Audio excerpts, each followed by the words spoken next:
Hi అండి, welcome back to my channel. ఇది వచ్చేసి రవ్వతో నేను పులిహోర చేశాను. ఇది బియ్యపు రవ్వ, చాలా టేస్టీగా ఉంది.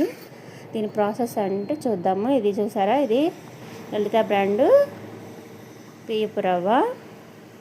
ఇది గ్లాసు రవ్వ తీసుకున్నాను నేను. దానికి గిన్నె పెట్టుకొని కొంచెం ఆయిల్ వేసుకుని గ్లాసు రవ్వకి 2.5 గ్లాస్ వాటర్ వేసుకోవాలండి. అది వాటర్ కొంచెం ఇట్లా మసిలేటప్పుడు రవ్వ వేసేసుకోవడమే. ఈ రవ్వ మంచిగా దగ్గరికి అయిన వరకు తిప్పుకోవాలి. చూసారా, ఇట్లా గట్టిగా అయింది కదా. ఇది చల్లారితే పొడి పొడి అయిద్దండి, ఇంకేం ప్రాబ్లం లేదు. కొంచెం సేపు ఉంచేసి అలా. దీనికి వచ్చేసి 5 నిమ్మకాయలు తీసుకున్నాను. 5 నిమ్మకాయల రసం తీసుకుని పెట్టుకోవాలి. మొత్తం రసం అంతా తీసేసుకోవాలి ఇట్లా. చూసారా, ఇది ఒక పెద్ద గిన్నెలో వేసుకుని మంచిగా చల్లార్చుకోవాలండి.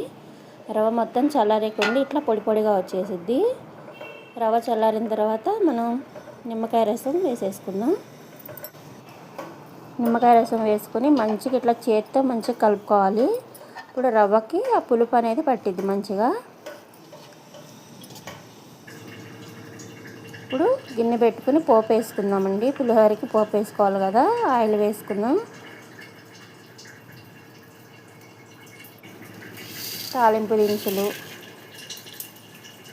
ఆవాలు, పచ్చిశనగపప్పు, జీలకర్ర, ఎండుమిర్చి వేసుకోవాలి. అలాగే పల్లీలు. అయితే పల్లీలు ఎక్కువ వేస్తారండి, మా పిల్లలు ఇష్టంగా తింటారు. మెయిన్ పులిహోరలో పల్లీలే ఎక్కువ తింటారు.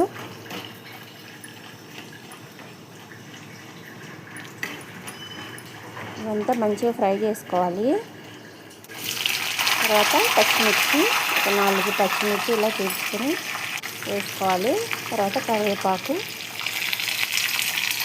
మన రవ్వలో కొంచెం వాటర్లో సాల్ట్ కూడా వేసుకుని ఉడికించుకోవాలండి. కొంచెం సాల్ట్ సరిపోతే ఇట్లా పోపులో వేసుకుందాం.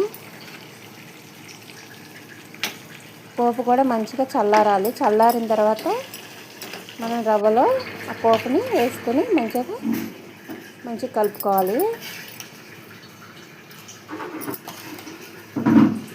ఇదైతే ఈ రెసిపీ వచ్చేసి మా ఫ్రెండ్ దగ్గరికి వెళ్ళినప్పుడు చేసింది. టేస్ట్ బాగుందని నేను కూడా ట్రై చేశాను. టేస్ట్ మాత్రం బాగుంది, చాలా బాగుంది.